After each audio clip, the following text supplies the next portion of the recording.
এই গপ্পের শুরু সেই আশ্বিন মাসে মহালয়ার ভোরে। সেদিনই প্রথম এই চৌধুরী বাড়িতে এলো সে। ও মা দুর্গা, তুমি কাউকে বলে দিও না কিন্তু যে আমি এখানে লুকিয়ে আছি।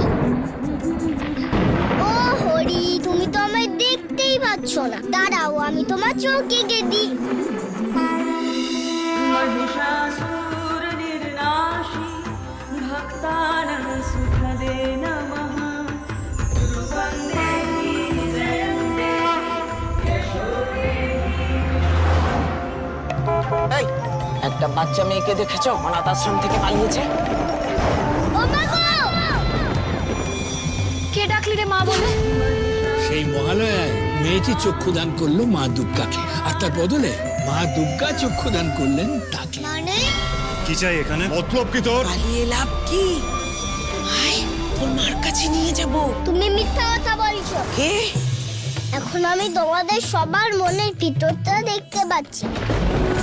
তুমি ভাবছো তুমি আমায় বিক্রি করে দেবে, আর তুমি ভাবছো দুর্গা ঠাকুরের গয়না চুরি করবে, আর তুমি ভাবছো আমার মতন তোমার মেয়েও হারিয়ে গেছে।